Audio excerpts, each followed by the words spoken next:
Number 7 seeds, the Spartans, are still dancing.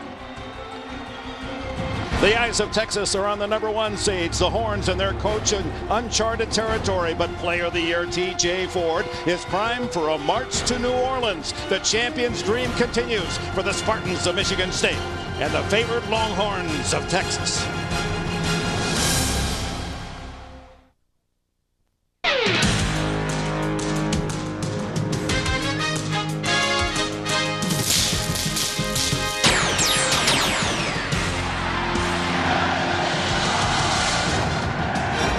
Beautiful day in San Antonio, Texas. The regional final climax and the road to the Final Four features the Big Ten's Michigan State Spartans, the number 7 seeds against top-seeded Texas, the Longhorns from nearby Austin, Texas. It has not been a healthy weekend for the number 1 seeds. 3 are down. Will Texas prevail? If they do, they'll meet Syracuse in the semifinals next Saturday. Hello everyone, and welcome to the Alamo Dome with 30,000 plus fans, most of them wearing burnt orange. Michigan State, they are the dark horse, and they've advanced this far, Kareem, because youth has been serving. Well, for Michigan State Spartans, they've gotten some great play from their freshmen. Maurice Agar comes off the bench in the second half and hits 2 for 4 on 3-pointers to keep them in the game. And then Paul Davis makes the last 6 points, including a very difficult layup to win the game for them right at the end of the game. And of course, for the University of Texas, they feature the Naismith College Player of the Year. In fact, Tom Izzo, the Michigan State coach, said with a wry smile, we're going to use a box and 1 on TJ Ford. We're going to put 4 on Ford, and we'll put 1 on the rest of the Longhorns. Well, you know, Dick, TJ Ford is not shooting the ball that well, but he still does so many things to help his team win. He is absolutely the best in college basketball in the open floor, making decisions, able to get to the basket himself and score in tight. And there's a huge basket finding teammate Brandon Mouton for the go-ahead hoop. As long as Texas has TJ Ford on the floor, they are in good shape. Well, we have another upset. Will Michigan State, the long shot, knock out the 4th number 1 seed? The starting lineups in a moment. CBS Sports exclusive coverage of the Men's Basketball Championship is sponsored by Budweiser, Singular Wireless, Tostitos Gold, and by Pontiac.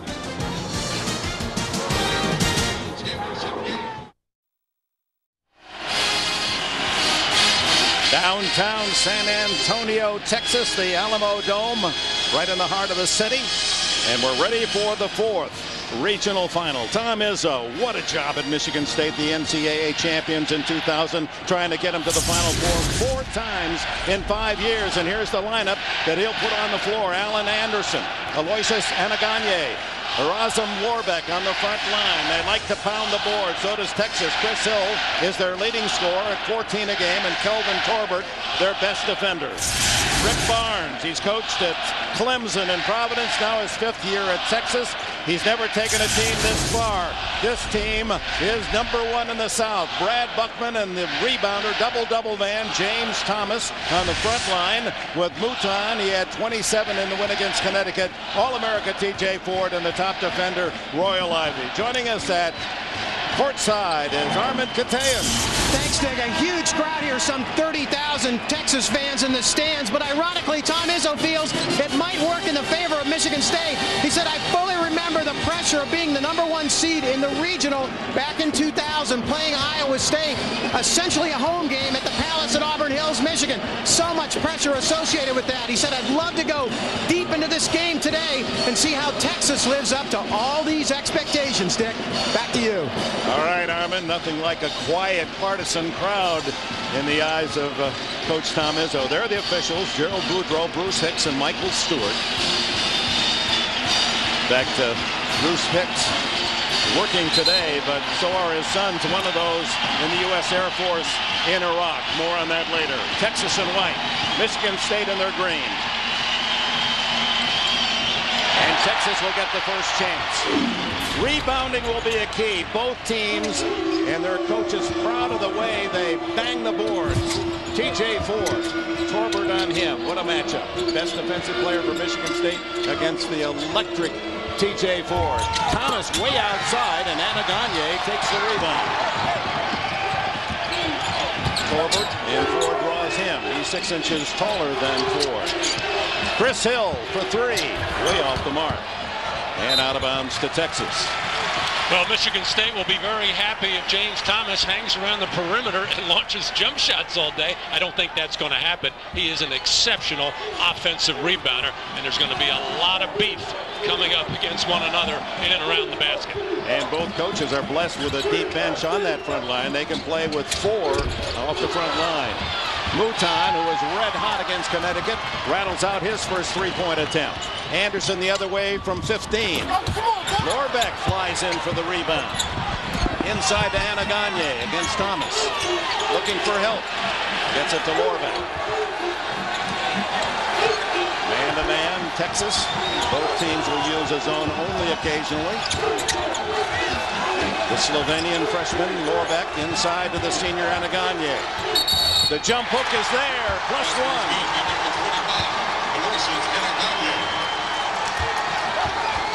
Michigan State scores first. Well, Coach Izzo said that he wanted to go with Anaganye against Thomas because he felt that he could match him bulk for bulk. Anaganye draws first blood, hitting the jump hook in the lane. James Thomas with his first foul.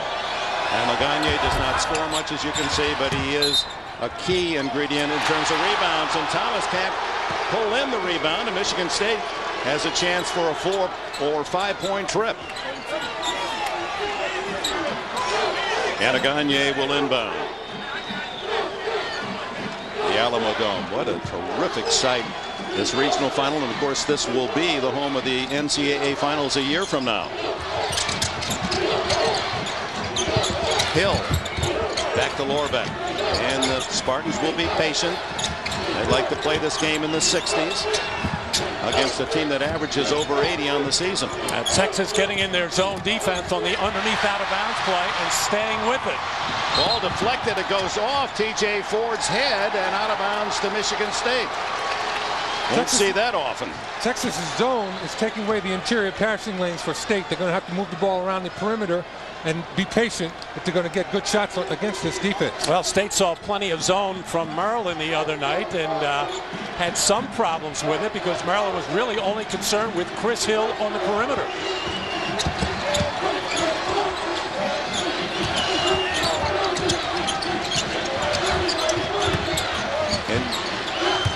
Inside it goes to Anaganye. Lorbeck, he likes that shot. He's off the mark. Thomas up high for the rebound. 2-0 Michigan State early. Both teams a little cool. Mouton misses the 3. Out it comes to Hill. 1 against 2. Against 4. Can't make it. Anderson gets it back and then stripped by Mouton. 2 on 2 the other way. Ivey ties it up. Royale Ivey from Ford. A terrific decision, and he makes so many of them. TJ Ford on the throw-ahead pass always seems to have that knack of knowing when not to dribble and when to pass it ahead. 9 assists, only 1 turnover against the UConn Huskies on Friday night, and Ivey a little too aggressive in his defense, picks up a foul. Just 1 dribble from TJ Ford, and as his man Royale Ivey running ahead of the pack. A lot of times point guards fall in love with the bounce and stay with it too long, and what that does is enable other defenders to get back. Brian Boddicker comes in for Texas. James Thomas with the rest. Boddicker, a big man with a good outside shot. And Lorbeck finds an open pass. 4-2 Michigan State. First points for Lorbeck. Maurice Ager has entered the Michigan State lineup, the freshman. He gives Chris Hill a blow. Ford working his way inside to score. +1. Michigan State, number 23. TJ Ford going hard to his right, gets that little spot of daylight in there to get by Kelvin Torbert, draw the bump and put it up softly. Making shots, however, from the field. That's very difficult for TJ Ford, just 29% in the 3 games of the tournament so far, but still doing all the other things. Torbert was a little disappointed he didn't get more help from the guys behind him when TJ drove the middle that time. Torbert's first foul, the three-point play for Ford gives Texas its first lead. 3 minutes in. Torbert goes up from 15. Boddicker hands off to Ford. Top of the key, short. He's not been able to hit from outside. Anderson takes it coast to coast. 6'5" Michigan State. Allen Anderson with his first bucket. A little bit of an uncharacteristic shot that time by TJ Ford. In fact, Rick Barnes was saying yesterday that he questioned him on some of his outside shots. Jason Klotz, his first attempt for Texas. Both coaches will substitute freely, especially the big men so far, and it's a key statistic we're going to follow. Michigan State 8 rebounds, Texas 3. Izzo feels that the game will be won on the glass. Down to 10 on the shot clock. Lorbeck hits from outside, and it's 8-5 Spartans. 4 minutes gone. Lorbeck did not get much going against Maryland the other night, but throughout the tournament, not playing at all like a freshman, shooting the ball very well. TJ Ford finds Boddicker for 3, and it's tied up at 8. Brian Boddicker, he makes more 3s than 2s. He has made 44 trays and 42 2-points. And the answer immediate from Lorbeck. Both teams are trying to get a lot of defense in the paint so that they can rebound. It's going to be a question as to whether or not they can get out to the shooters on the perimeter. Arazem Lorbeck, you talked about the freshman, Kareem, and he's delivered 7 points already. Well, most European players really do well facing the basket, even from the perimeter. They got that shot down. They work on that starting from the time they learn the game. Ford twisting up the lane. Can't hit, but Klotz rebounds. There's that offensive rebound that's so key to victory today. And that penetration, even though it's a miss from TJ Ford, if somebody comes to help, that's what opens up offensive rebounding opportunities for Texas. 3-second violation, the lane violation against Michigan State. Timeout. The Spartans lead by 1. Armin Katayan back here at the Alamo Dome with 2 of the most visible members of that great 1979 Michigan State championship team. Judd Heathcote right in front of me, and no introduction here, Magic Johnson. Magic, I know you spoke to the team yesterday. What did you tell them? Well, I told them that we played 33 minutes of great basketball against Maryland, but the last 7, it seemed like we got a little soft and we wasn't as strong with the basketball. And I told them to look out for the pressure today against Texas. Well, speaking of pressure, you controlled so many games as a point guard. How do you handle somebody like TJ Ford? Well, you actually can't handle him because first he's fast and he's quick and he can see the whole floor. So he's like one of those unstoppable guys. But what you got to try to do is contain the other 4 guys. All right, Magic, thank you so much. Dick? Thank you, Armin. Great to see Magic. As Davis goes up, the star of the victory against Maryland, scoring those last 6 points. And with 4.5 seconds left, a very tough banker, and Davis draws the foul. Well, Michigan State really has Texas outsized right now. Texas has a small team out there, and Michigan State's going right over them. Davis in the tournament over 10 points a game. Michigan State during the course of the year had only 1 man in double figures, Chris Hill. But in the tournament, they have 5. The balance has been outstanding, in part because Davis and Ager, the freshman, chipped in. Paul Davis has to be brimming with confidence. He scored the last 3 field goals for Michigan State in that tight win, but showing a little bit of jitters there at the free throw line. 2 free throws missed. Judd Heathcote sitting in front of Magic Johnson, and Judd told Tom Izzo, to be tournament tough, 2 things you've got to do well. Coach your teams to rebound and make free throws. Mouton is fouled. I believe Ager got him. From player features to coaching changes, follow the daily coverage at CBSSportsline.com or on America Online. Enter keyword CBS Sportsline. Ager's first foul sends Brandon Mouton to the line, the junior from Lafayette, Louisiana. A couple hours outside of New Orleans. He wants to go home for the Final Four. What an offensive game he had the other night. 10 for 18 from the field, 55%.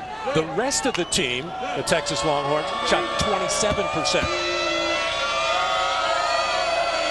He wears the right number on his back, that number 3. Misses the second, and Davis pulls it down for State. Tied at 11. 13:45 left in this opening half. The winner to meet Syracuse next Saturday.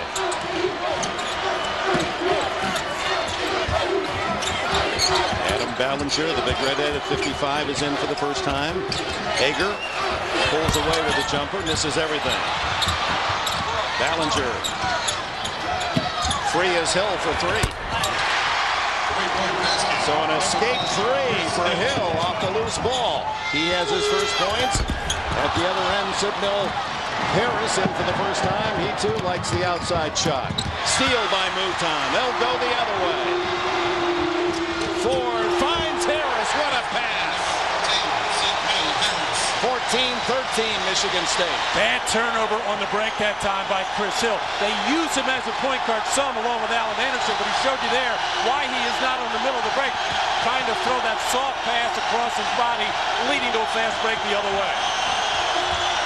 Ballinger with a hard drive and a score. Adam Ballinger, the senior from Bluffton, Indiana. 16-13. End-to-end action. This is not typical of Michigan State's play. Hager roll off the front of the rim, and it goes to Boddicker. Mouton with Ford. Ford takes it in. It's a 16-15 game. 5 points for Ford. I don't know. TJ Ford looks very tired, or something is wrong right now. That's unusual for him. Look at it, bending over. He always looks like he could play 3 games a night. I don't know if his knee is bothering him or maybe just the up and down action. Remember, against Connecticut, he did bang knee to knee and came limping away. Said that going steady with an ice bag the last 30 hours, that it wasn't bothering him when we talked to him. Here it is.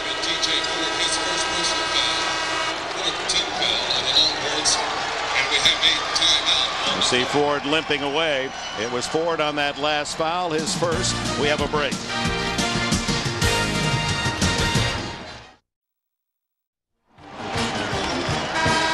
Well, the last thing Michigan State wants from TJ Ford is to see him penetrate into the lane, because everybody reacts to it. It opens up offensive rebounding opportunities, but in that case, TJ went down a little bit awkwardly and came up limping, and then went to the benches in some discomfort.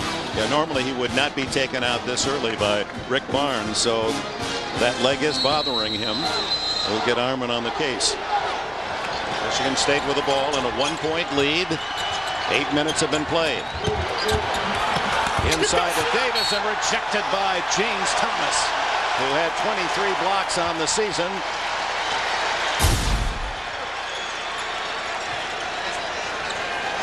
James Thomas is doing a great job backing up his teammates, making sure that nobody can score over them. It's nice to have people watching your back out there. Rasheed Johnson into the game for the first time for Michigan State. He's the closest that Tom Izzo has to a point guard. Davis against Thomas, took too many steps. Thomas is seriously making a difference on the defensive end of the court. He just got back in the game. A quizzical protest face from Tom Izzo. Turnovers, Michigan State guilty of 4 more than Texas early. Royale Ivy has taken TJ Ford's spot out on the point. And here's Terrell Ross. Actually, he is the official point guard. Sidnell Harris, the man from the Netherlands, hits. He's got 5 off the bench. Well, that's really all Texas needs from Terrell Ross. Just a little bit of penetration, kick out, get some open shots for his teammates. He does not have to try to be TJ Ford. Torbeck, and he is fouled. Denied the easy 2 by Jason Klotz. Here's a Singular Wireless fan poll. Which of these players do you think has been most valuable to his team? Hollis Price, Chris Hill, TJ Ford, Carmelo Anthony. Singular Wireless users send vote to 171 or log on to CBSSportsline.com/singular, and stay tuned. We'll have the results for you during Singular at the half. Lots of Lorbeck having a terrific tournament so far.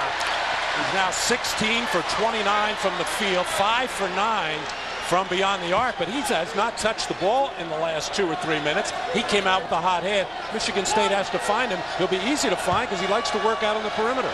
There's one of those statistics that are so vital for success. Not good for Michigan State, 0 for 4. Now 1 for 5. It's an 18-17 Texas lead as the Longhorns go on the attack.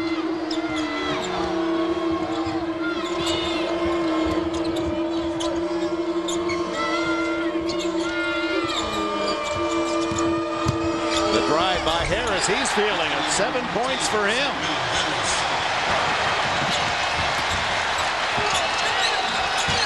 Davis with a spin move on Klotz. Can't hit. Lorbeck there to collect the offensive rebound. Can't hit it. Some golden opportunities missed by the Spartans. And the fans now in a roar. These partisan Texas fans.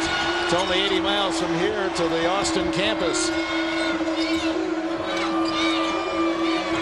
Totally looking different offense for the Texas Longhorns without T.J. Ford out there. He has the ball about 95% of the time. When they're in the half court looking to go off high picks. Ross inside to Klotz. Jason Klotz. He's a sophomore from Houston. Has 4 points, and the subs for Texas are spiriting a good offensive run. 7-1 now. And a foul. And they're pointing at Royale Ivy, and that would be his second. Texas number 24, Royale Ivy, his second personal foul. 16 foul on Texas. 16 fouls on Texas. 2 called against Michigan State here in the first half.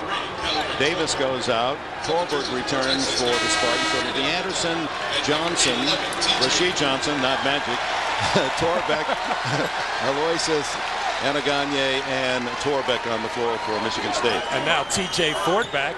Probably a little bit concerned that his team went on a 7-1 run. He's like, hey, I got to get back out there. They might forget about it. I'll lose my minutes. Down by 5, Michigan State. Rasheed Johnson.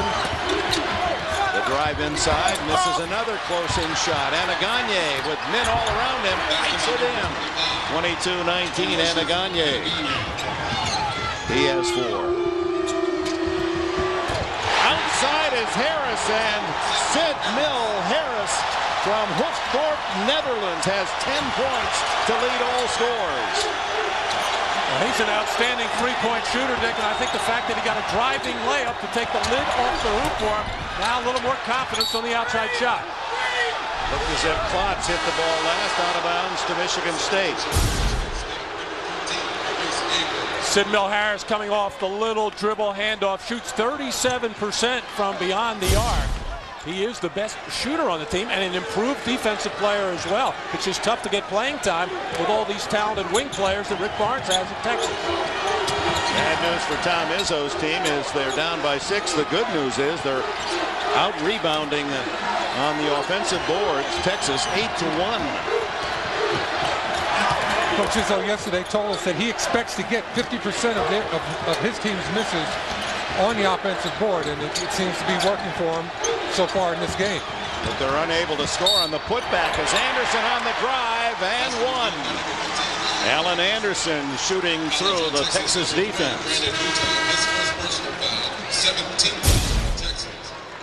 Alan Anderson, in fact, the point guard on this team, a little bit with Chris Hill, but they need Chris Hill's perimeter threat.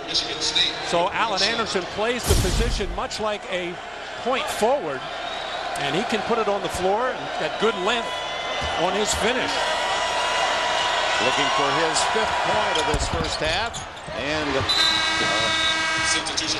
plenty of iron as he gets the 3-point play. You see freshman Brad Buckman come in for Texas. He is 6'8", out of Austin. His dad, a member of the NCAA Texas Championship golf team with Ben Crenshaw and Tom Kite back in the early 70s. 8.5 minutes to go before the intermission. Kelvin Torbert, a good defensive player for Michigan State, giving a lot of ground, trying to contain T.J. Ford and keep him out of that lane. Ford, acrobatic, but it won't fall. Torbert rebound. Anderson inside Anaganye, and a reaching foul against Texas, either Boddicker or Buckman. And let's take a look at our Pontiac High Performance Tournament summary. 3 top-seeded teams eliminated. Yesterday it was Arizona and Kentucky, Oklahoma earlier today. The only time no top-seeded team reached the Final Four was 23 years ago when Louisville defeated UCLA in the championship game in Indianapolis. That last foul on Boddicker is first. The Spartans are in the 1-1. And Anaganye earns the second as he connects for his 5th point. These two coaches very similar in their styles. They're good friends. They talk to each other during the course of the year. Barnes, in high praise of Izzo, says he'll share anything with you. He'll help you out any way he can.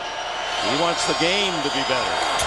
Anaganye with a pair of charities, and it's back to a 1-point game.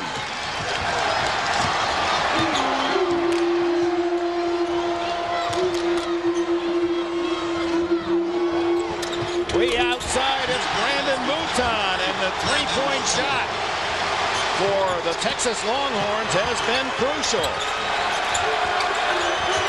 28-24. Big man Ballinger can't hit the 3, and 2 big men hooked up underneath, and this will go against Anaganye. You can just tell by the look of the body on Anaganye. So physical in and around the basket. His main job today is to do battle with James Thomas, but he'll hit anybody in sight. 3-point shooting by Sid Mill Harris and Brandon Mouton. Texas by 4.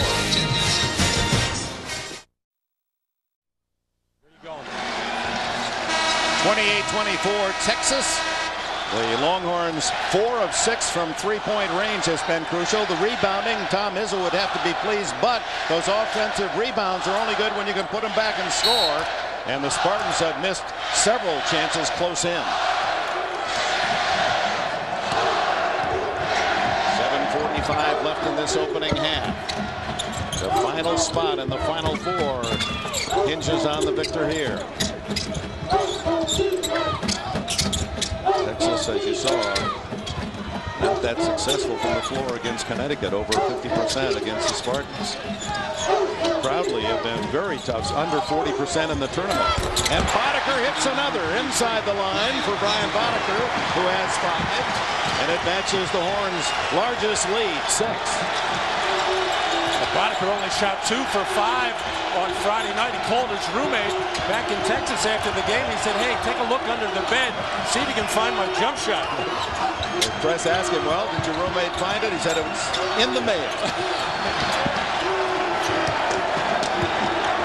They come out tough on that perimeter, does Texas defensively. 6 on the shot clock, and that'll be a charge on Anderson.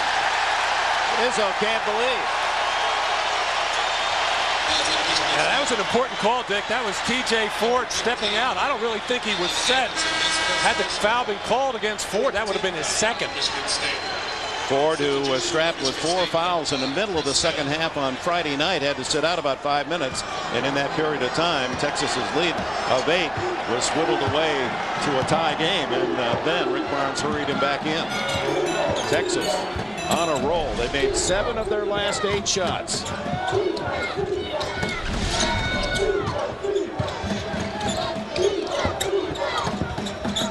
6.5 to go before the intermission. Down to 10 on the shot clock, and Mouton. And the call would be against Anderson for the block, or is it Ager? Ager. So the freshman Ager has his second. 5 team fouls on the Spartans, so Texas will play it from the side. Ballinger out, and Lorbeck returns for Michigan State. Tom Izzo telling us yesterday that he felt he was remiss in not substituting enough. He felt some of his players got tired. In particular, his big man, he played some of them too long a stretch of time, so he's going to be extra careful with it today. Nice entry pass, and the freshman Buckman has his first basket. These Texas fans are happy. This is the biggest lead. Buckman with the interception at the other end, and Ford on the run.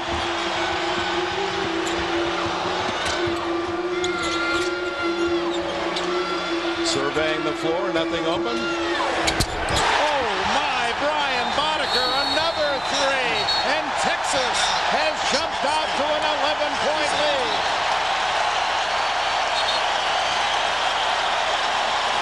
TJ Ford finding a hole in there somewhere, and Brad Buckman making space to get one, and Brian Boddicker red hot from downtown.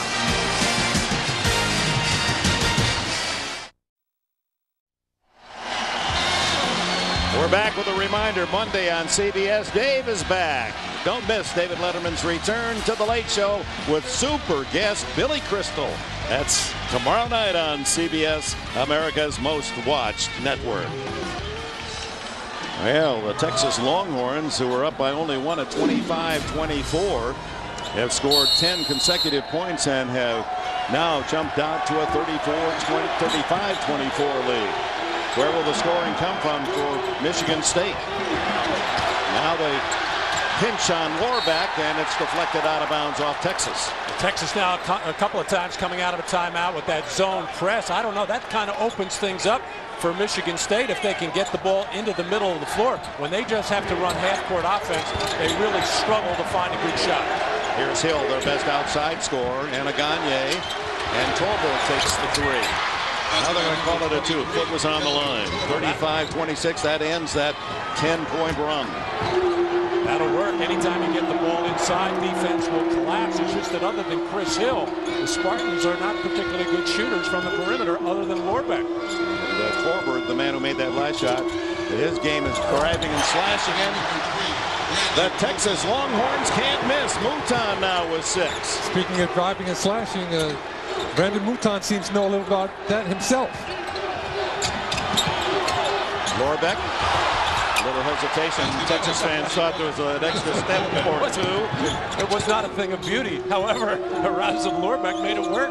And he now has 10 points to lead Michigan State.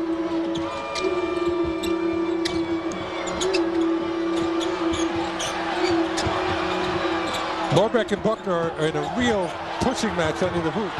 It's going to be interesting to see if there's any fouls called. Out of bounds to Michigan State as TJ Ford surprised his teammate, the freshman Buckman, underneath with that clever pass. Well, Brad Buckman was so worn out with this. Look at this. Two big horses battling inside. Eventually, Buckman is just going to get rid of Warbeck right there.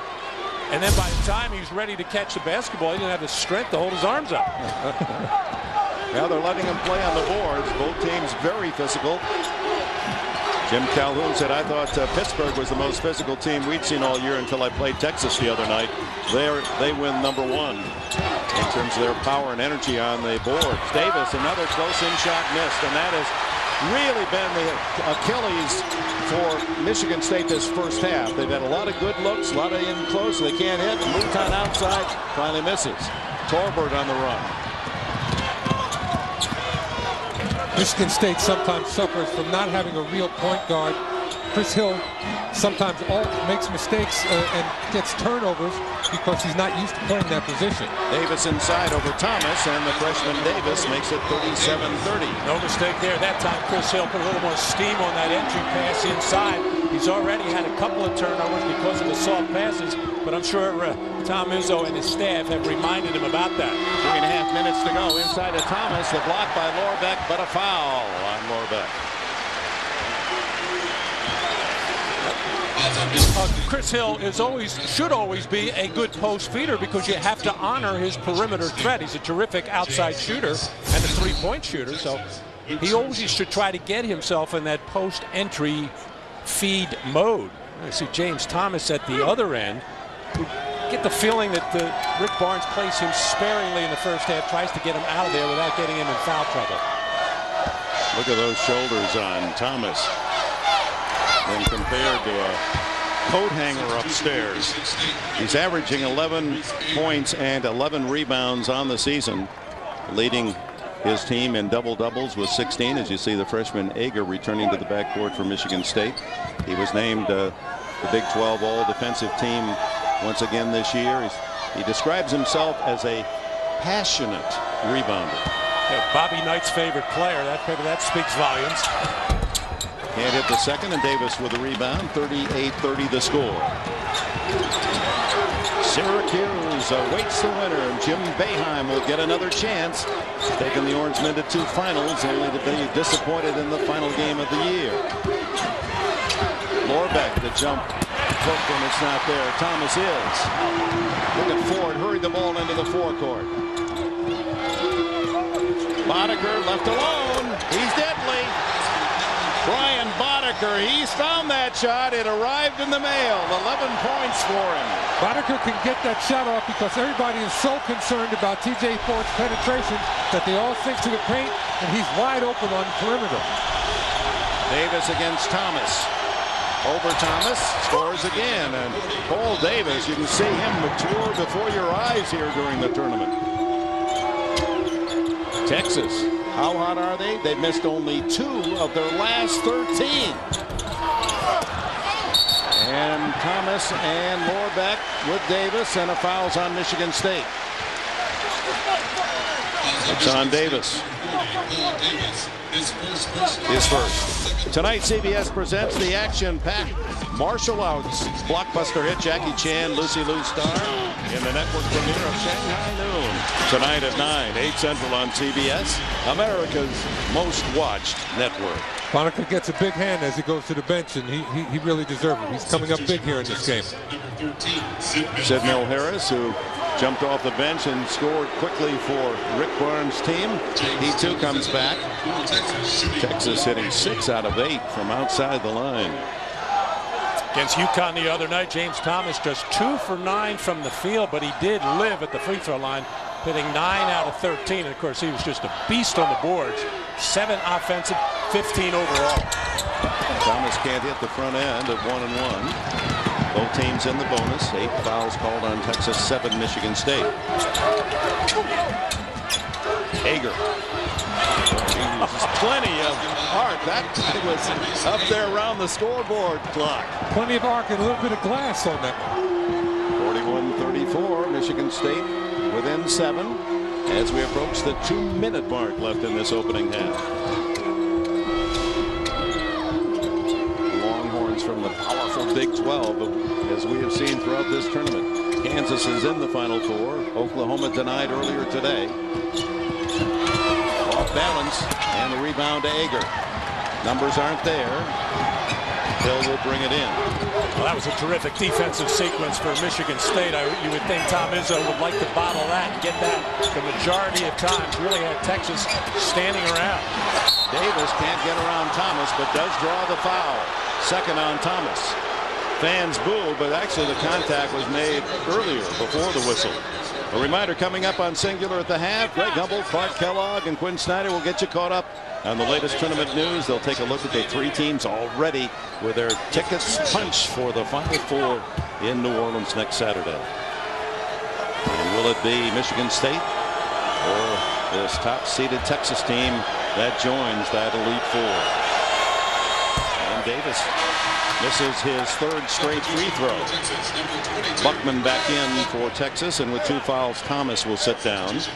And for the first time, Michigan State, Tim Bograkis, a sophomore from Flint, enters the game for Ager. Spartans can't be happy with their free throw shooting. It's costing them the ability to be in this game at this point. They're 4 for 9, Kareem. And now 5 for 10. Timeout, 1:28 left in the half. Texas leads by 6.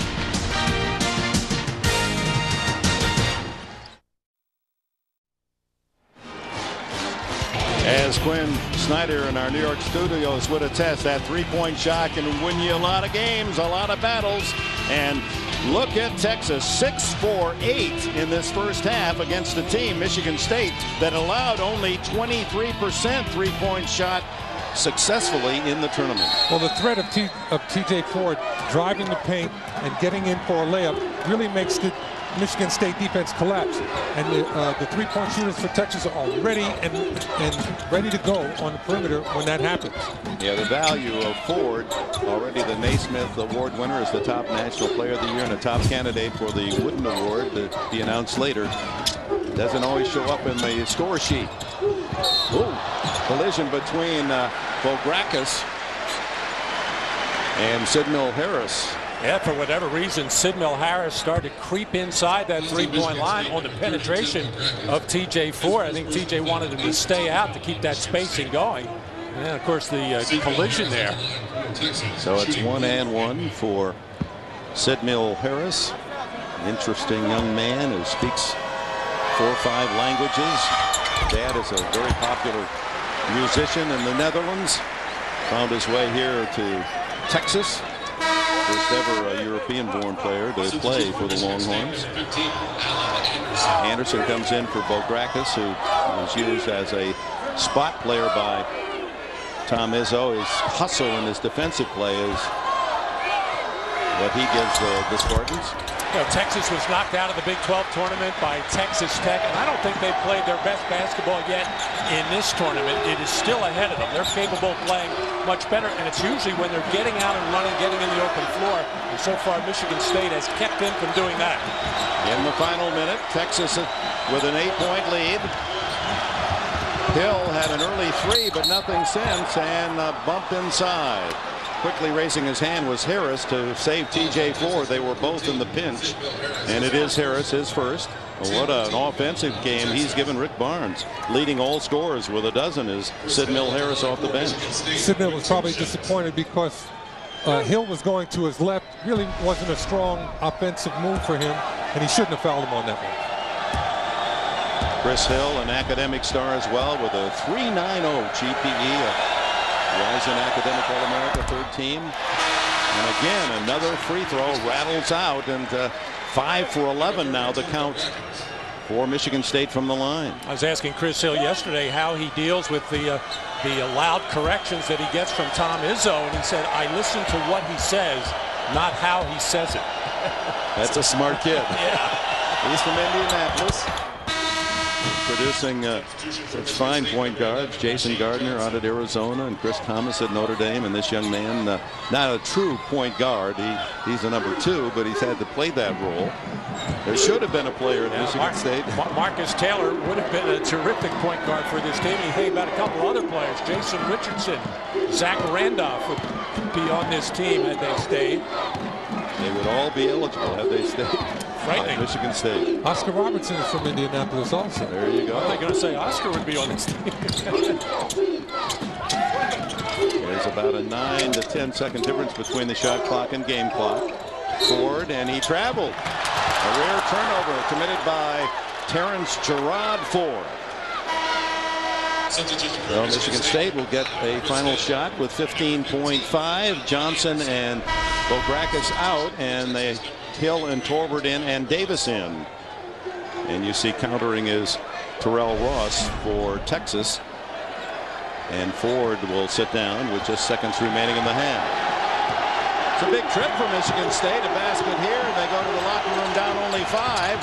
Texas with the biggest lead of 5 earlier, and a foul. And it appeared to be Harris again in the lane. It was his second. Now you've got their best rebounder Thomas on the bench, and Ford, your playmaking star, also seated in the final seconds. 6.7 left. Anderson on the season the best free throw shooter at 84%. Of course, the move of Alan Anderson, a natural small forward, moving him to the point forward spot was, and to give him the primary minutes there, was to enable Chris Hill to take some of that pressure off him and use him where he can do most of his damage, which is from beyond the 3-point arc. I want to shortchange Adam Ballinger. Actually, he had a better free throw percentage, but of the starters, Anderson the best of the Spartans, and he cleanly hits a couple. 43-38. Back comes TJ Ford. And let's see, they get it in his hands, and he hurries it down with 4. Boddicker with 3. Well off the mark. Rebound Michigan State, and the end of a much faster paced first half than we had expected. High scoring for these two teams, especially Michigan State. But it's the Longhorns who lead by 5, led by Sid Mill-Harris with 12 and Brian Boddicker with 11. Arazem Lorbeck, 10 for Michigan State. Let's go to Arvin. Rick, a terrific shooting first half, 53%, but as you might say, still a long ways to go. Oh, it's a long ways to go. We've got to do a better job rebounding. They early in the half, they really hurt us there, but we've got to still do a better job on the offensive end, too. Everything okay with TJ physically? And we showed a shot of him in his ankle, but everything all right there? He's fine. Everything's good. All right, Coach. Thank you. Dick? All right, Michigan State with an 8-2 run at the end of the half to close within 5. 43-38 Texas. Greg Gumbel will be back with Singular at the half after this message. CBS Sports exclusive coverage of the Men's Basketball Championship is sponsored by the Mazda 6, Microsoft, DiGiorno, and by Coca-Cola.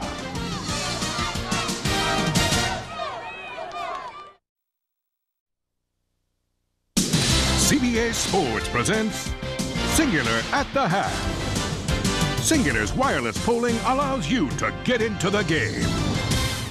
Hi, everyone. Welcome back once again to our studios here in New York and to Singular at the Half. I'm Greg Gumbel, along with the mainstays of our coverage, Clark Kellogg and Missouri coach Quinn Snyder. At halftime, Texas with the lead on Michigan State, and why not? You look at some numbers from that first half, and Texas shooting a whopping 53.3% from the field. That'll be tough to beat any time, Quinn.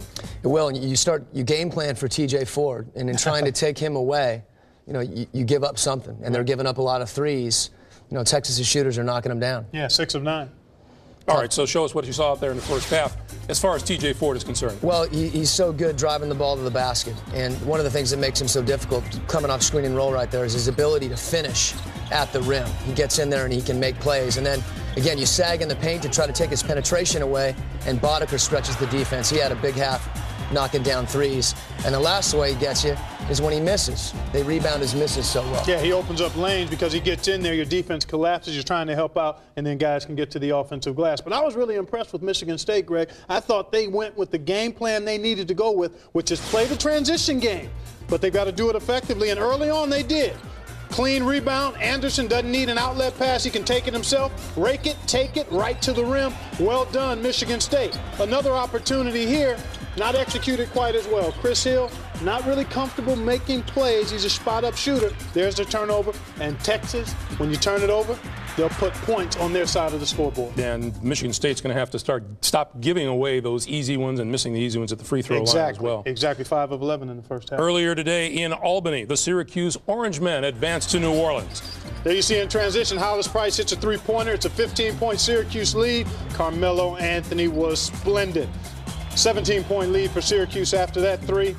And then Oklahoma State's Blake Johnson misses, but Jabari Brown for the throwdown, but too much Syracuse. Watch Billy Eaton of Syracuse drive, dish you Hakeem Warwick for the jam, and then Warwick will find Carmelo Anthony on the baseline for the jam. After the game, Gus Johnson with Syracuse victorious Jim Boeheim. You're heading to the Final Four once again, your third trip. Your team played excellent basketball today. Best defense we played all year long, Gus. We let a lot of opportunities get away on offense, but this is the best defense we played, and that's what won the game. And this guy standing over there is a pretty good player. We've been dreaming about this from day one. We wanted this game. We wanted to go to the Final Four. Now we've got the opportunity to shock the world. Kelvin Sampson, your team also had to face a very pro-Syracuse crowd today. What did you tell your team after the game? Well, it's not always that you get to an Elite Eight game and you play what you feel is a road game.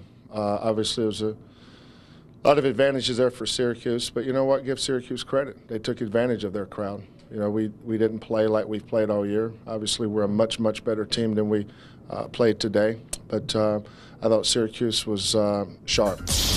Well, give Kelvin Sampson credit. While he realizes that he was up against a very tough situation in Albany with the Syracuse crowd, his team didn't play its best game, but that pod system is going to bring little comments from coaches every year. Well, I'm sitting next to a coach. I tend to believe that it's going to be somewhere uneven for somebody, and I just don't know if you can do it to where it's always neutral. So I think it's a moot point. I understand his sentiments, but I disagree with it. I think you've got to play the game. Certainly it was a slight advantage. What's your feeling, Quinn? Well, we talked about it earlier in the week. You know, it's tough when you're at that game to have. And the fact that they're #1 seed, I guess, too, is part of the frustration. But I don't know if anyone could have beaten Syracuse as well as they defended today. They were terrific. Yeah, they were excellent. Home, road, wherever. All right, guys. Earlier in our Singular fan poll, we asked which of these players has been most valuable to his team. And you responded with Carmelo Anthony's performance fresh in your minds. Keep watching for more Singular Wireless fan poll questions. On Saturday, we'll be in New Orleans to bring you the Final Four show at 4 Eastern time. That sets the stage for the national semifinals at 6 Eastern. And 1 week from tomorrow night, CBS Sports will bring you the national championship game. Our coverage begins at 9 p.m. Eastern with Prelude to a Championship. Marquette and Kansas will meet in one of the national semifinals. Earlier, we spoke with both coaches. I know my staff's been working all day. I watched this morning a game and a half already. I mean, I've been a big fan of their program for some time. It all starts with transition defense. They get up the floor. Their big men run the floor as well as anybody, and their guards push it, create. When they play the three guards the way they do, it's incredible how fast they get up the floor and how many points they score in transition. You know, I haven't studied their team from a coaching standpoint. I've watched them as a fan because I am a fan of Tom and his family. And you know, we only been here about 6 hours back in Lawrence, and I've slept a little bit and got a head cold. I'm going to wait until tonight to start looking at Marquette tape. I think I'll call Tommy and just tell him, why don't you give me a scouting report and I'll give you one. We'll save each other some time. Roy Williams in a good mood these days. Look ahead real quickly for Marquette against Kansas. Up and down game, transition game. I need to do some film work myself to figure out who's going to win that one. Maybe the two best passing teams in the tournament. No matter what you try to take away, they find your weak spots. Yeah, how would you know? We thank you for watching Singular at the Half, everyone. Coming up, a special report from Dan Rather and CBS News America at War. CBS Sports presents Singular at the Half. Singular's wireless polling allows you to get into the game.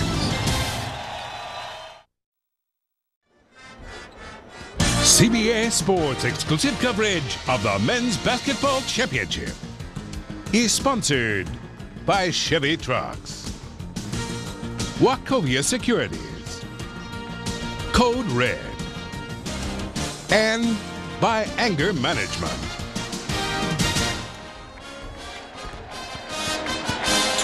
And welcome back to the second half at the Alamo Dome, with Michigan State trailing the University of Texas by 5, 43-38. A look at the important numbers of the first 20 minutes. And three-point shooting comes to mind. Mouton, who loves the three, led the way, but it was Boddicker off the bench, 3 for 4. Michigan State owned the offensive boards and were able to outscore Texas 12-2 on putbacks.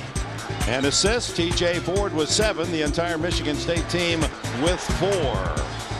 The Spartans' leading scorer was Lorbeck, and Sid Mill-Harris with 12 for Texas, 2 men off the bench. Let's get the feelings of the head coach at Michigan State. Armin?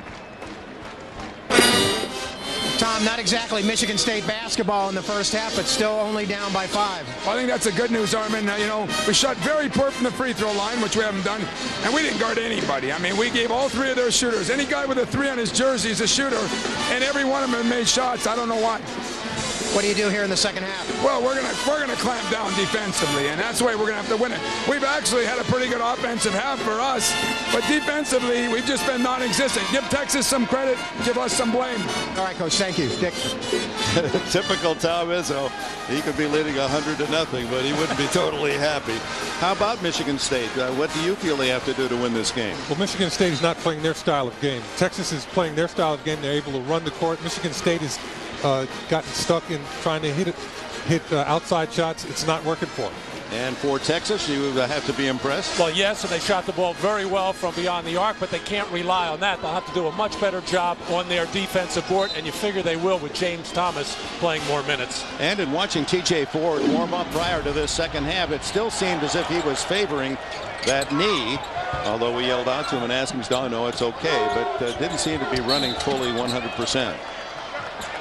TJ Ford, who has been the star player for these Texas Longhorns, and James Thomas, not good news for the Longhorns. 12 seconds into the second half, he has his 3rd foul. The only man on the court with 3.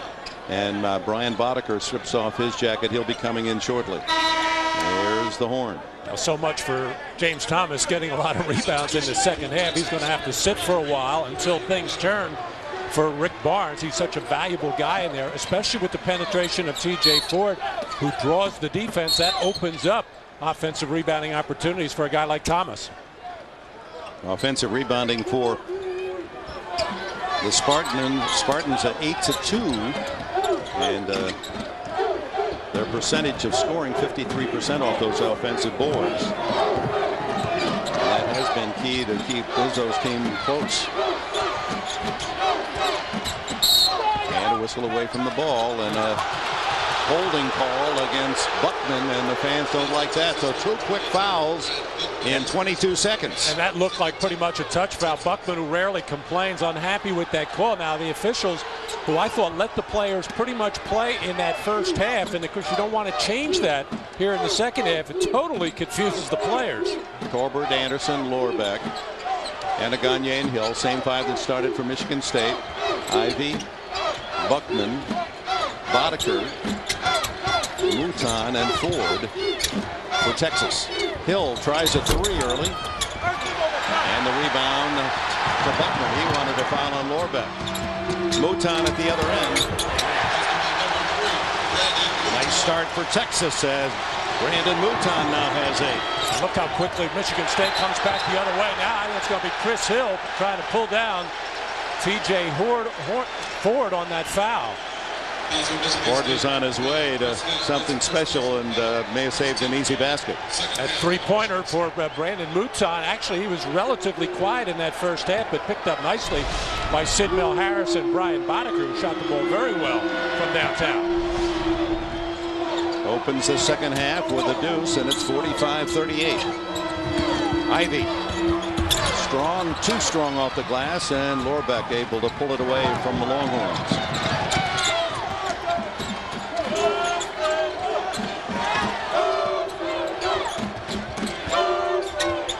Great entry past Anaganye, and then Anaganye has it stripped by Buckman. Yes, it's Buckman. It's Boddicker.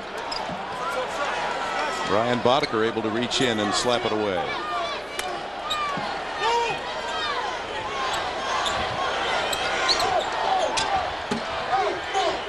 Michigan State looking for their first points of the second half, and that defense of Texas not showing many openings. Hill inside to Anaganye, and he traveled. And Boddicker and Buckman inside. The 2 youngsters for Texas doing a good job closing off the basket. When Texas collapses, it really puts a lot of pressure on the Michigan State player that's got the ball, and that time Anaganye got happy feet, wasn't able to convert.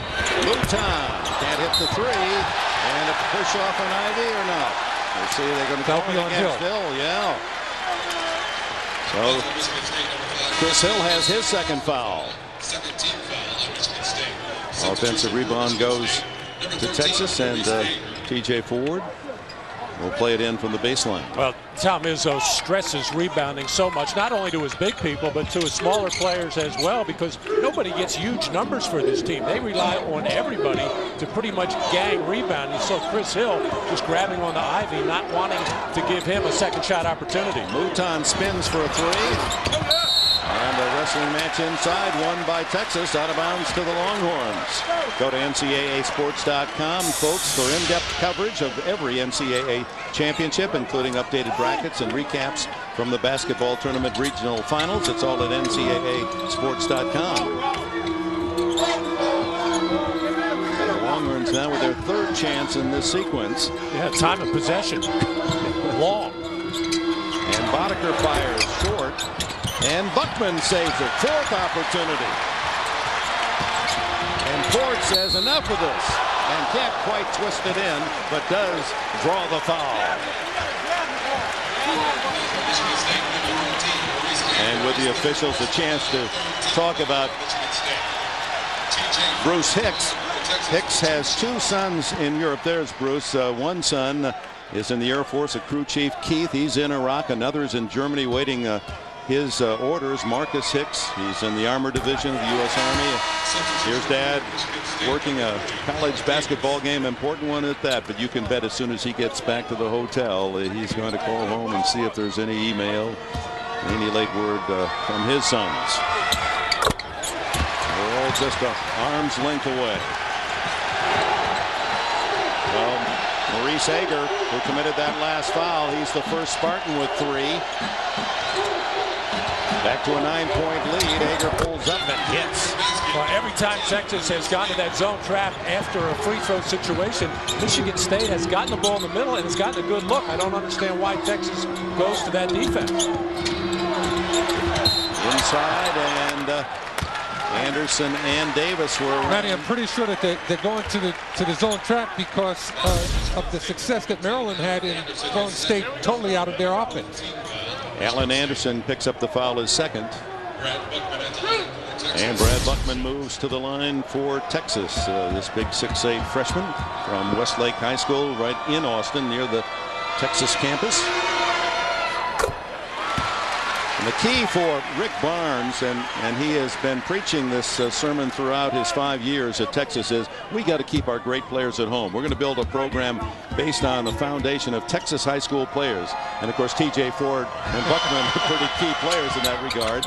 And Ford has announced that because this is family and all of the starters are back next year, he is not going to move to the next level. He's going to stay at Texas for a junior season.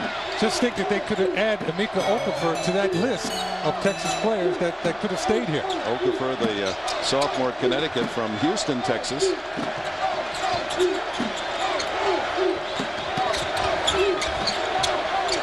Ager and Davis, two freshmen. Here's Anderson, sophomore. Down to 7, down to 6. Ager has to shoot the long three. And foul is going to be called on Tolbert in the struggle for the rebound, and that's 2 on him.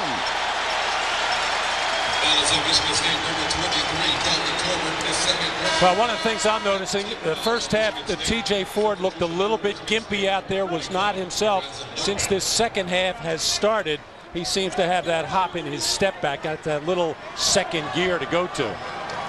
But Ford even at 80% has enough cylinders to outplay most point guards. Nice move by Buckman, and Davis not called over the back. Buckman able to score, and he just out-battled the Spartans. And back to a 10-point lead are the Longhorns. Ager for 3. Well, he has star written on him. Maurice Ager, who got a late start because of stress fracture injury earlier in the season. Then he had some problems with exercise-induced asthma, missed 8 games, really didn't practice fully with the team until in January.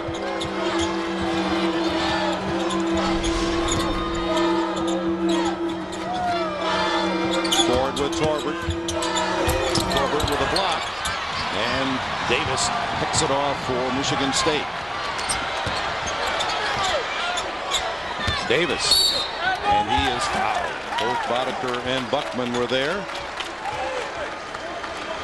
But now's the time of game that that Michigan State's going to have to get whatever they're going to get from their bench. They need it right now. Brad Buckman has his second foul. Here's Paul Davis, who was the Michigan High School Player of the Year a season ago at Rochester High School. Anthony Roberson, the star at University of Florida as a freshman, was second to Davis. Jason Klotz comes in, another big young guy for Texas, replacing Buckman. Klotz is 6'9".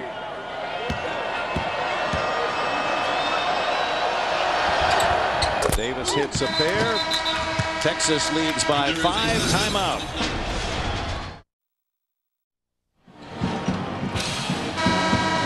Back at the Alamo Dome, that's Candy Barnes, wife of Rick, part of the Legion of Texas fans so close to the Austin campus. There's 30,000, they say, or more here tonight, and about 28,000 of them are Texas fans. 27,000, just a little patch of green across the way representing the Spartans. A little longer trip from East Lansing, Michigan than the hour-and-a-half drive down the freeway from Austin.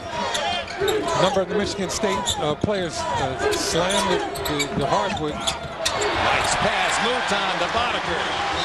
That was supposed to be an indication of their tough defense, and they just gave up a layup. Boddicker now leads all scorers with 13.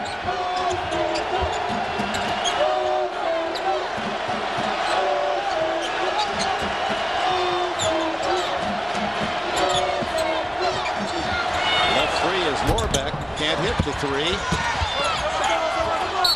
And the scramble, and will they call it? Yes, a jump ball. And the fans thought that maybe Torbert had piled on. No foul. It took a look at Brian Boddicker after he gave the ball up, or after his man left. He was able to cut inside. But actually, the execution of Texas has really not been that sharp. The defense of Michigan State really packing it in, making it tough to execute. The State, however, is keeping a close eye on Brandon Mouton. Texas with this possession off the arrow. Anderson on Mouton, who takes it into the lane, and a foul. Well, Mouton will go to the line as Anderson picks up the penalty, his third. Well, there's the lineup on Monday. King of Queens, yes dear. Everybody loves Raymond. Still standing, CSI Miami. And don't forget the Late Show with David Letterman. Dave's back, and Billy Crystal will be one of his guests on tomorrow night on CBS, America's most watched network. After that 10 for 18 performance by Brandon Mouton the other night, for Tom Izzo and his staff zeroing in on him, trying to make sure he just does not come off those screens cleanly. And so far they've harassed him into a 3 for 10 shooting night. But not afraid to take it inside, and he draws the foul and a chance for his 10th point. 8-point lead. The Texas Longhorns are #1 seeds in the South. Will they be the #1 that survives and goes to New Orleans? Michigan State as a #7 seed, really an outsider. 2 #3s, Marquette and Syracuse are going to New Orleans, and a #2 Kansas. Morbeck on Boddicker. Good spin move by the freshman from Slovenia. He's been a basketball star there as well. It's been a long time coming for Morbeck. He got out of the blocks very nicely in this game, but just hasn't gotten enough touches or opportunities ever since about the first 6-minute mark. Thornburg with the interception, but there's going to be a push off on Davis. Really didn't impact the play, but to the line for 1-1 goes Mouton. Morbeck's going to show us some really good pivot moves here. He's going to fake into the center of the lane and turn baseline, laid up real nice off the glass. Kelvin Torbert now has 3 fouls for Michigan State. So Torbert and Anderson each with 3. Texas at the defensive end, the big men, nothing really fancy down there. They generally play behind the offensive players. So big players like Lorbeck and Paul Davis should be able to get reasonably good touches on the edge of the lane, and they can score down there. And add Maurice Ager with the 3 fouls. So Tom Izzo having to work around those foul calls as Mouton makes them both. He has 11 points and back to an 8-point Texas lead. And the crowd back in as Michigan State goes on offense.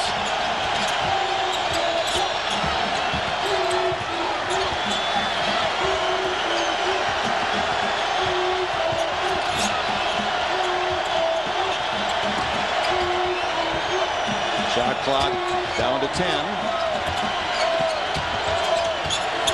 Torbert from the corner.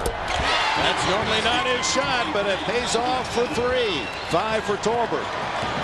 Michigan State showed a lot of patience with their lead. Good things happen at the end. Boddicker unable to hit the 3. Rebound, and look at Ager fly, but he can't hit the layup. Oh, that was big. It would have gotten Michigan State to 3. A 3-point deficit.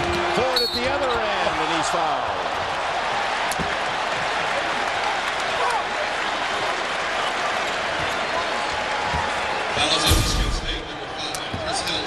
Kelvin Torbert in the corner. And not known, Dick, for his outside shooting, but actually big Paul Davis able to draw the defense and get the kick out. And here's the big miss by Michigan State. It appeared Ager was in there for an easy one. And then TJ Ford upset with himself for not cashing in on his layup attempt. Well, the Longhorns have made hay with 3-point makes, and Michigan State heading for the barn. Too many with 3 fouls. Chris Hill joins the group, so 4 Spartans. Hill, Ager, Anderson, and Torbert all with 3. The offensive philosophy for Michigan State is to try to push the ball at every opportunity, see if they can't get a good scoring opportunity on one pass. If they don't have it, then they become very patient in their half-court offense. TJ Ford now 9 points and 8 assists for Texas. Ballinger in for Michigan State. Hill and Anderson in the backcourt, each with 3 fouls now. Izzo on the far side orchestrating the offense. Hill inside and a foul before the shot. It'll be on number 11. TJ Ford is second. It's only the 4th team foul in Texas this half. Michigan State committing 8. You know, Dick, Michigan State has not given up 60 points in the last 5 games against their opponents. Right now, Texas sitting on 58 with 12:34 to go. So this game is basically being played at Texas tempo.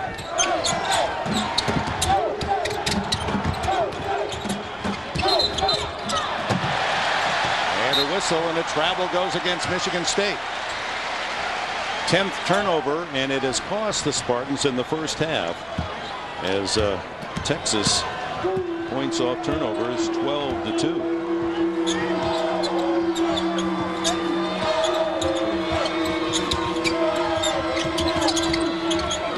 Clock ticking down toward 12 minutes remaining in the second half. 12 minutes from New Orleans for one of these two teams, and another foul against Michigan State. This one is against Ballinger, his first. And now Texas just one more state foul from the double bonus. Buckman at the line for 1 and 1. 9 for 10 this half for Texas, maintaining their lead from the charity line. Ballinger rebounds. Anderson coast to coast. Locked out of bounds. Buckman was there. He had 28 blocks in the season to lead the Longhorns.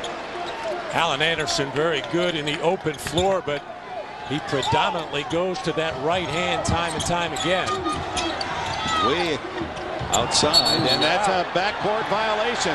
Ager left from the front court in the air, so he had established position there, but when he caught the ball, landed in the backcourt. And Tom Izzo up talking to anybody that will listen.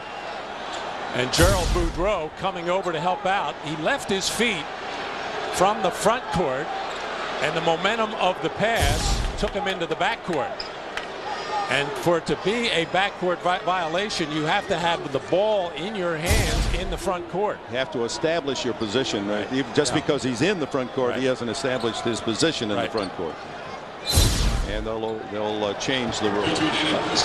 Good job by Gerald Boudreau, who was the slot official on the far side, able to see that whole play develop and make the correction. 8 minutes gone in the second half.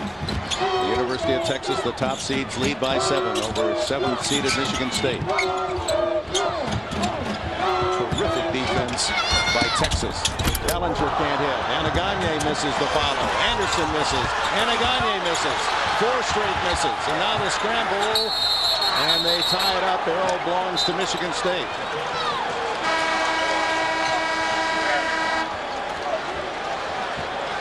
And we'll see here. The arrow says Michigan State. The Boudreau pointed the other way. Can't fall for the Spartans. Timeout.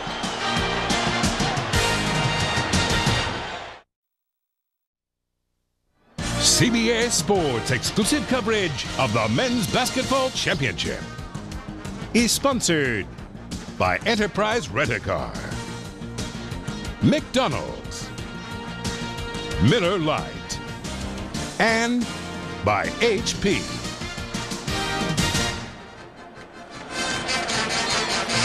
Beautiful river walk in San Antonio. A lot of agile moves there. Now let's take a look at our Microsoft agile move.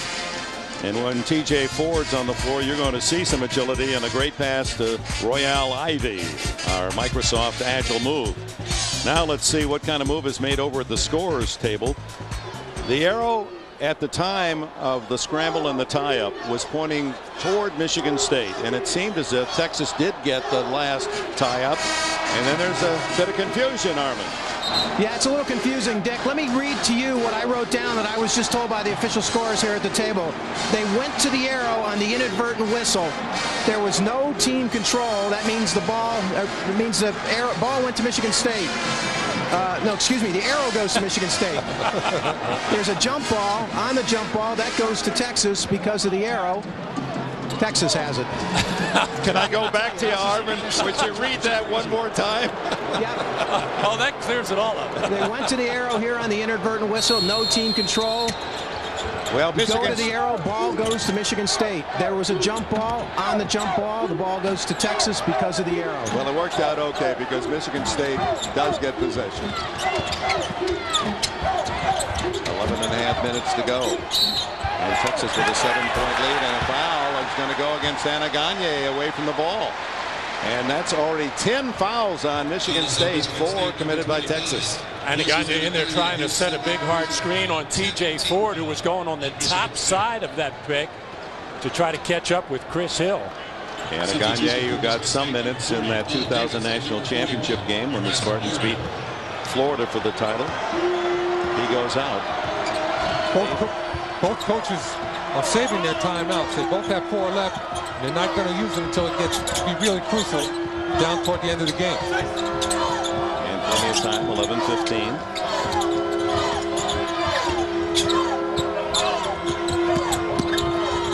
Mouton and a foul. And this one goes against Ager, and that'll be his 4th. And the foul situation is becoming a deep problem for Tom Izzo. All this week, you can be a part of the madness when Coca-Cola presents The Late Late Show with Craig Kilborn in New Orleans. It starts tomorrow night after Dave's return to The Late Show right here on CBS, America's most watched network. What a tough assignment. Kilborn having to spend 5 nights in a row in the Big Easy. Yeah, the foul situation now. Ager with 4, Hill, Anderson, and Torbert with 3, Anaganye with 2.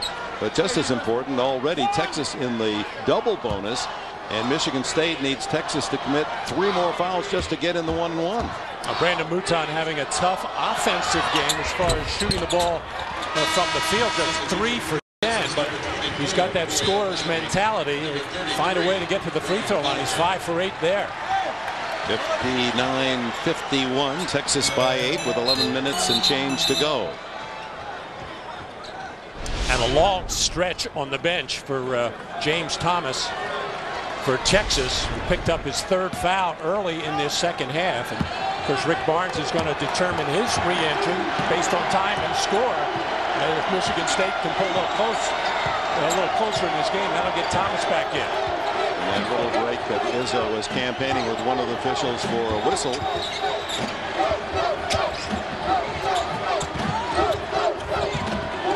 Swarming defense. They pack it in for Texas. So Torbert will take the 3. And blessings from an unexpected source as Kelvin Torbert's hit a couple of trays and now has 8 for Michigan State. Back to a 5-point game. That was the lead Texas enjoyed at halftime. It seems that the Longhorns are playing Michigan State. No change in advantage, and another foul. This on Torbert, his 4th. Kelvin Torbert, who has a knack for jumping high on his jump shot, but shooting it on the way down. Consequently, you're going to generally shoot a very flat shot, shooting poorly in the tournament coming into this game. Just 5 for 20 from the field and missed his only 2 3-point attempts. Already has hit a couple here. And TJ Ford with a double bonus. Last 2 games, this young man, just a sophomore out of the Houston area. As you see Rasheed Johnson come in, the TJ Ford from Sugar Land, and he does distribute the sugar. 17 assists and only 3 turnovers in the last 2 games. A rare miss for him. Quickly down the court, Anderson. Look at how Buckman got back there, or Boddicker did. And Ivey then with a rebound. Good hustle by Boddicker when it appeared Anderson might have an easy shot. And Tom Izzo just bared his teeth at Rasheed Johnson. He did not want that shot. Ford inside to draw another foul, and it's just a parade for Texas to the free throw line. This one is against Rasheed Johnson, his 1st. We got Ager, he's coming back in, and I think Rashi Johnson is on his way out again. Coach Izzo isn't too happy. 1 second away from the midpoint of the second 20-minute period. Texas 60, Michigan State 54. And TJ Ford at the line looking for his 11th point. TJ Ford is struggling with his shooting, especially from the field. That's the one knock on him. He does not have the perimeter shot. Of course, he can get to the basket and get layups. They are not even going for him. But that doesn't even tell half the story as to how valuable he is to this Texas ball club. I don't think they care if he ever makes a field goal. He can just do so many other different things to help his team win, including making free throws. He's 8 for 9. You saw Ager return from Michigan State.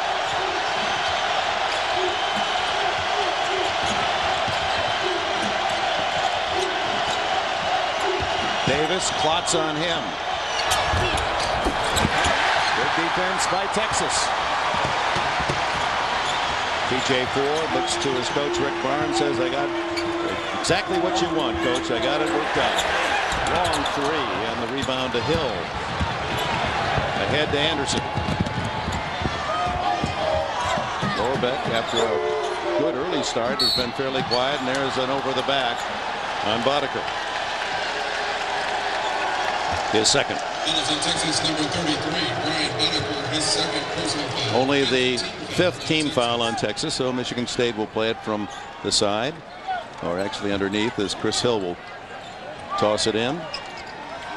Now the first half of this game absolutely flew by. Very few whistles, but now a lot of touch fouls. The slightest little bumps being called. And that wasn't a bump. That was a good hard one from Klotz, but he prevented an easy 2. His second foul. That is the 6th team foul on Texas, and to the line will go Paul Davis. Paul Davis broke the freshman record at Michigan State for most free throws taken and made, and the man whose record he beat is sitting in this building, Magic Johnson. Davis averaged 7.5 points a game.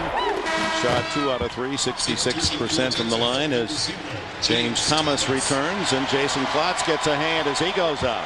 Good minutes from Klotz defensively. And Thomas, while sitting on the bench, should have a pretty good feel and a read on how the game is being officiated right now. He's got to be quick and active and aggressive around the basket, but he's got to watch the little banging, the pushing, getting his arms away from him. Texas leads by 6. 9:10 to go. Ford to Ivy to Sidnell Harris back in. Ford. Well, what a pass to Thomas. No look. And he had Michigan State's heads turned, and an easy 2 for Thomas. And an easy run for Lorbeck at the other end. 64-58. Nothing like a quick answer to quiet a partisan crowd. Well, Tom Izzo told us that yesterday that they would use some zone today, and they generally go 3-2 or 2-3. He doesn't want his big men to chase the shooters outside. Actually, one of the big men turned his head last time. That's how James Thomas got so wide open inside. Ford with a penetration and a foul early on.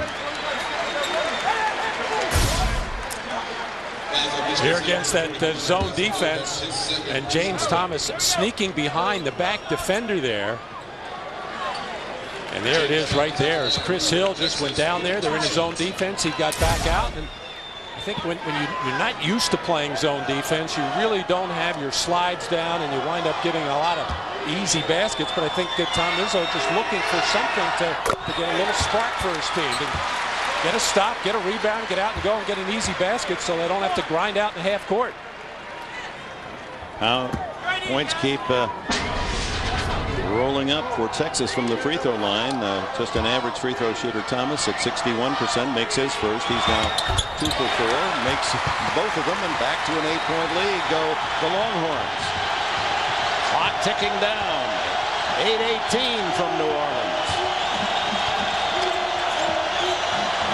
Look at Ivy. What a tenacious defender he is.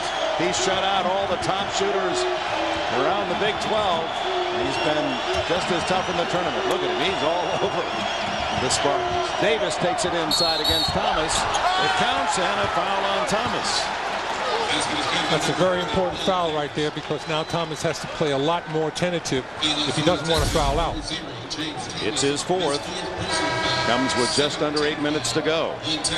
And Davis banging his way to get the shot off.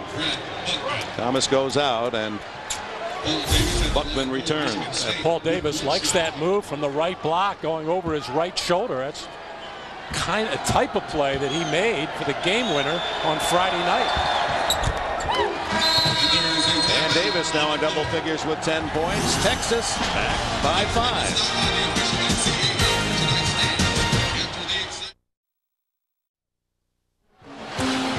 Just under 8 minutes remaining, and Texas leading by 5. The second half is found. Longhorns building up 8-9 point lead, and then State chips away. It's back at the same difference as halftime. What do you think, Coach? Well, I think that State keeps falling behind. I think they're going to fall further behind because they can't get what they want in the paint, and it's going to really hurt them late in the game. Now the big men for Texas have done a great job defensively, shutting out Lorbeck and Davis. Here comes Mouton, hard to the hole. 68-61. Brandon Mouton has 14. Now Texas has clearly been the most aggressive team in this second half. You can tell that by the fact they've gone to the free throw line so much. 15 for 19 in this second half from the line. Look at this. Each man has his opponent covered. With this Michigan State getting so few rare close looks. Davis, however, has kept them in the game with his play inside. And young Paul Davis, who led Michigan State with 13 in the win over Maryland, has 14 tonight. And all of a sudden, that big, rough, tough front line of Texas is not really there. You've got Boddicker in there. He doesn't really play a big game. Buckman was out up high. And on the previous possession, Brandon Mouton struggling with his outside shot, doing the right thing, sensing how the game is being called, taking the ball hard to the basket.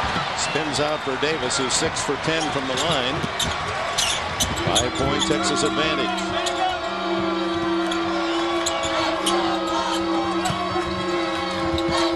Mouton shut off by the Spartan defense.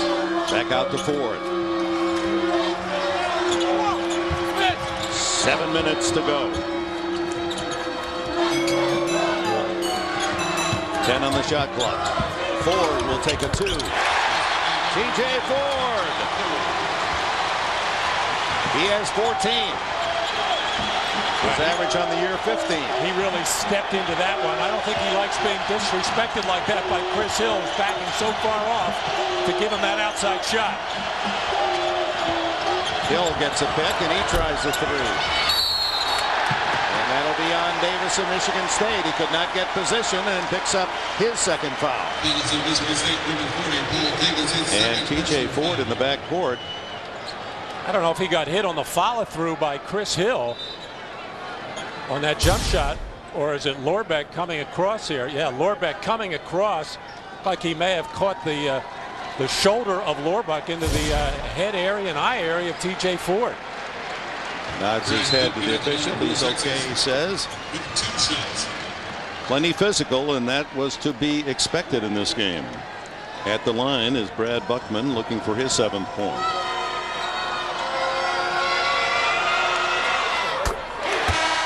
For those of you expecting to see 60 minutes, you're watching the NCAA Tournament on CBS, the South Regional Final from San Antonio, where Texas, the #1 seed, leads Michigan State 71-63. I'm Dick Enberg with Matt Gukas, Kareem Abdul-Jabbar, and Armin Katayan. 60 Minutes will be seen next in its entirety, except on the West Coast, where, of course, it'll be seen at its normally scheduled time. Brad Buckman, 2 more Texas free throws. The Longhorns by 9. And these Texas fans are sensing a trip to New Orleans in the Final Four.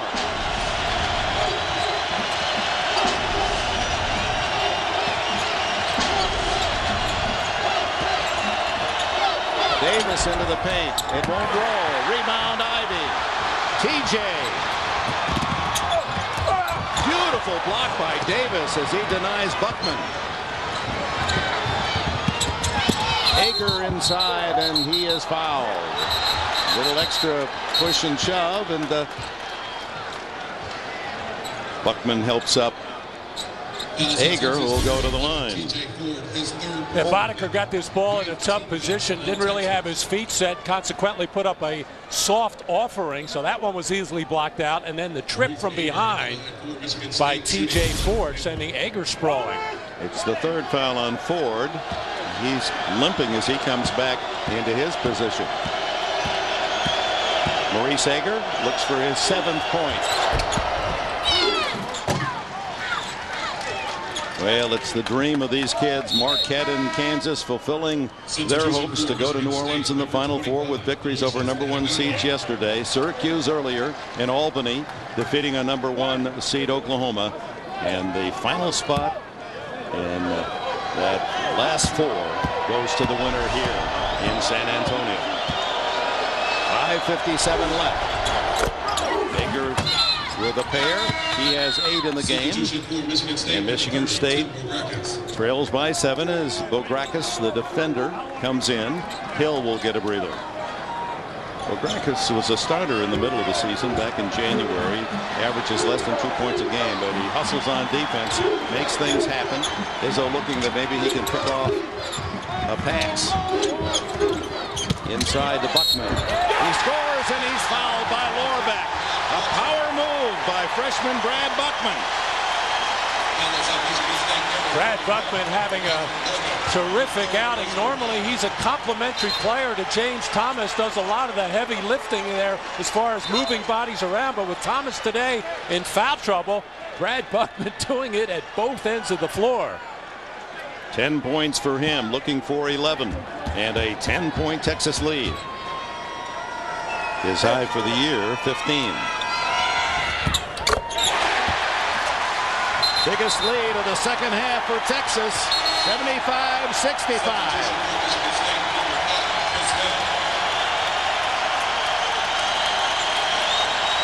Well, the pace of this game is really in Texas's favor.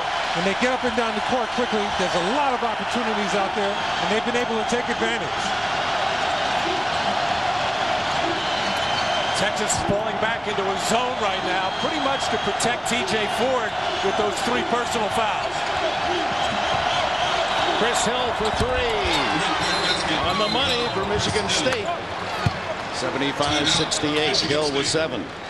And timeout called by Tom Izzo at the Michigan State bench. When they needed it desperately, Hill able to deliver. State still in the game. Now stay with us on CBS, America's most watched network. After basketball, 60 minutes in its entirety. My Big Fat Greek Life hit series, Becker, and then the movie tonight is Shanghai Noon, all here on CBS. Let's take a look at the CBS Sportsline stat of the game. In the second half now, Texas, 11 more free throws made, 18 for 22, and that's the difference in the game as the Longhorns have a 7-point lead with 5:23 to go. Get complete tournament stats at CBSSportsline.com or on America Online. Enter keyword CBS Sportsline. Each possession is precious now.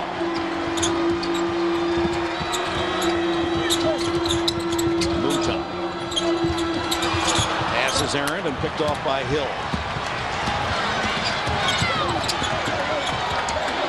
Only the 4th turnover committed by Texas in the game. 5 minutes to go. Forward. Good defense by Mouton. Barely beats the 5-second count. Ager should be thinking about taking the ball on the dribble, going at TJ Ford. Try to get that 4th foul on him. Into Davis. Corner Tolbert for 3. Boddicker rebounds. Ford streaking in and scoring. There's that second gear. Slow to fast, and I haven't seen too many people do it better than TJ Ford. 16 points for TJ Ford. There may be a Ford in New Orleans' future. Out of bounds and a foul. Let's look at Ford. Look at this hesitation on the dribble.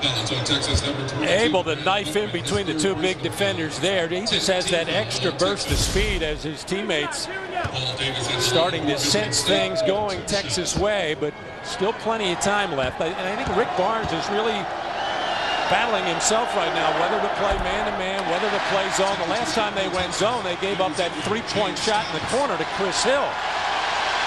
Buckman gets another standing ovation as he trots to the Texas bench. James Thomas in for him. Davis now 6 for 11 from the free throw line, looking for his 15th point.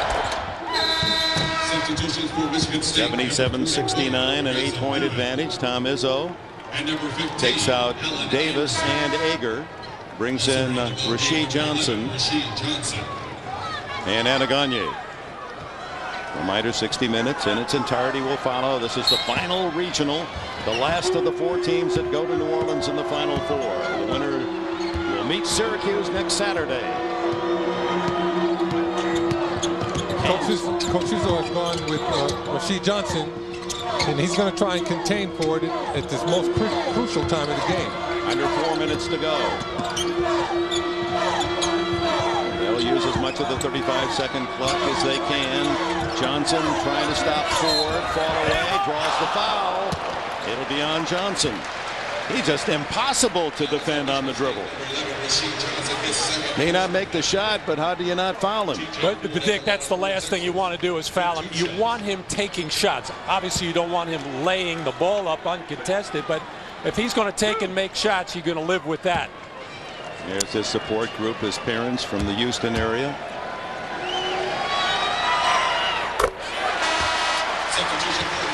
Both from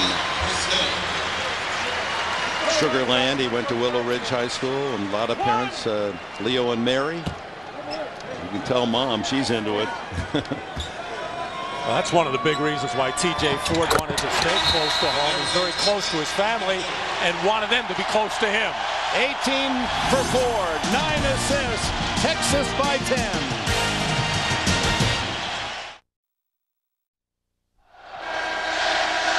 These Texas fans ready for full celebration. A reminder, 60 minutes will be seen next, except on the West Coast. Seen then at its normal time. Michigan State needs a score on each possession, and Anderson with an easy 2 cuts Texas lead down to 8. There's that right-hand drive by Anderson going at T.J. Ford, who didn't want to pick up a foul. Ford with the ball, leading Texas, and can't hit the layup. 2 Longhorns, Thomas and Mouton, knocked it away from each other, so here come the Spartans. Michigan State bench saying, hurry it up now. Time running out. 3:10 into Lorbeck. Boddicker. A block by Boddicker. Thomas picks up the ball in the corner. It was Boddicker who came up with the big block the other night against UConn coming down the stretch. That one, the other night, came from behind. That one right in the face. That was on Marcus White of Connecticut that wedged into the rim in a 2-point game. For the leading scorer in the game with 18. Mouton 14. Boddicker 13. Harris 12. Buckman 11. What balance for Rick Barnes' Longhorns. Spurred on by Ford.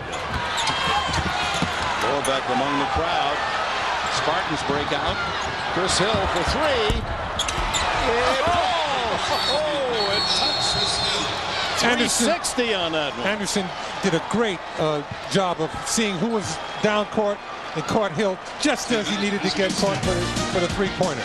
Great play. State back within 5.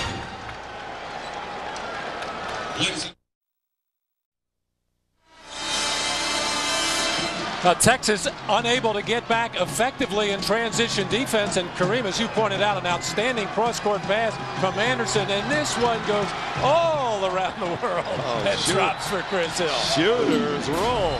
79-74. 2:21 to go. Well, what happens when T.J. Ford at the end of the clock is going 1-4? There's 4 Texas players flattened out on the baseline. If he misses, they can't get back quickly enough on defense. Ford orchestrating with a dribble. 2:07, 2:06 left. Texas led by 5 at halftime. They're up by 5 again. Boddicker to Ford. 14 on the shot clock. Ford takes it inside, sets up Boddicker from the side, and he scores! Ryan Boddicker 15 for him. Soft junior from Duncanville near Dallas. Can't tell you how huge a hoop that was. Had he missed it and a clean rebound by Michigan State, they would have had a breakaway layup. Rohrbeck with 1:35 to go. Inside to Anaganye, and the hold on Boddicker. His fourth. Texas number 33, Brian Boddicker. Here's Ford on the penetration now. All 5 players for Texas are all strung out across the baseline, and Boddicker able to knock that one down. But Texas court balance right now is not where it needs to be, trying to protect this lead. Anaganye on the line. The ball rolls in again for Michigan State. 60 minutes to follow. Stay with us. If you're just joining us, this is the conclusion of the final regional in the South, and will determine the 4th team to go to New Orleans and the NCAA Championship Final Four next Saturday. Anaganye hits them both. 81-76. Tom Izzo's wife, Lupe, and the few Spartan fans that are here looking for a stop as TJ Ford heads up court. And Michigan State extending their defense. This is not a team, Texas, that you would like to trap because of TJ Ford. If he gets by it or in the middle of it, now you're really looking at an easy basket opportunity for Texas. But they're also in the mindset of using clock and taking care of the ball. And the clock down to 10. Ford to Ivy. It's short, but Boddicker gets it back in a new 35. 1 minute to go. And an intentional foul is called away from the ball on Michigan State. So Texas will go to the line for 2 and keep possession. Alan Anderson committed the foul, his 4th. Well, I was watching Tom Izzo at that time, and he was calling out to his player to take this foul over here on Mouton, and then the player grabs him before he gets the ball, and I think what Tom Izzo meant was when not without the ball. So Brandon Mouton will shoot 2. It now becomes a 2-possession game, and if he makes this one, it would require Michigan State 3 ball possessions. 58 seconds left. And remember, Texas gets the ball after the shot. 80.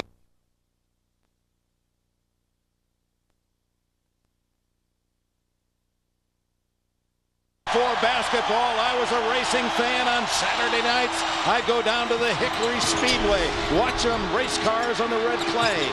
And here he is, 16 seasons a head coach of college basketball, and he's seconds away from his first Final Four. But free throws are like putting in golf. If you can make those, you can win games. And a foul on Anderson with 42.5 seconds left. His 4th. Michigan State had not done well at the free throw line, and Texas has knocked their opportunities down. That's the difference in this game. Barnes, who went to Lenore-Rhine College, the Bears, as their point guard. Coached at Providence, coached at Clemson, all those years with a dream to go where coaches determine their ultimate stamp, the verification of their talent, as Tom Izzo has. And how about Izzo with this team getting all the way to the Elite 8? Barnes has never been to the championship 4. Ivy gets 1 out of 2. 42 seconds left. State has to throw up some prayers now, but look at Ivy's defending the defense of Thomas with a steal, and they're on their feet, this partisan Texas crowd at the Alamo Dome.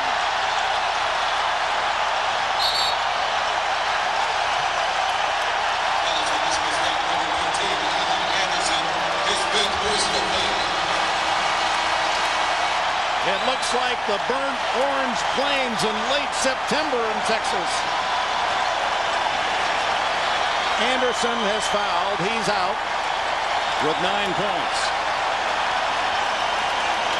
And now it's just a matter of the ticks of 23.4 seconds.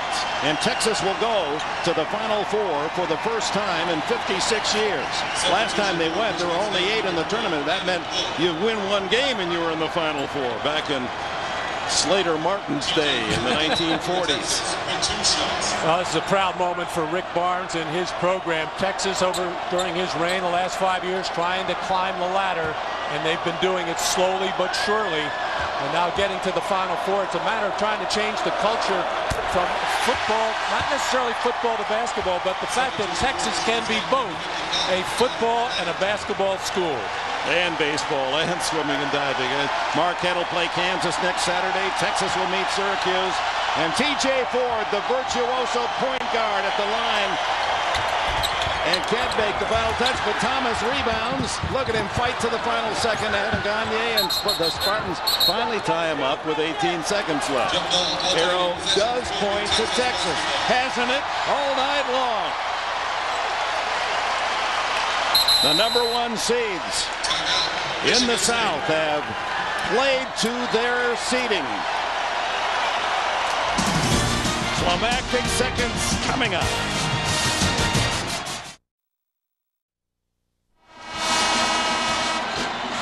Congratulations to our Chevrolet players of the game. Freshman Paul Davis, who led the Spartans with 13 on Friday night, 15 tonight. And T.J. Ford living up to his College Player of the Year credentials with 19 points and 10 assists for Texas. 9-point lead, 60 minutes to follow. Ford and the Longhorns and these boisterous fans in full support. 30,000 plus at the Alamo Dome. Most of those, as you can see and hear, rooting for the beloved Longhorns.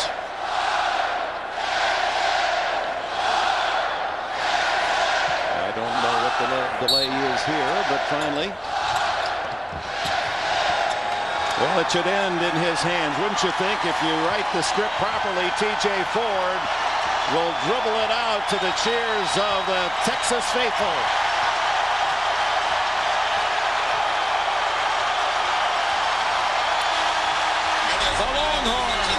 To the Final Four.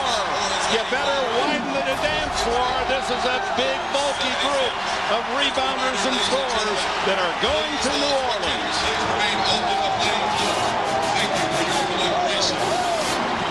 Congratulations to the University of Texas Longhorns. They will advance to the Final Four in New Orleans. And 48-year-old Rick Barnes, for the first time as head coach, goes to the Final Four. We'll be joining Greg Gumbel in New York after these messages.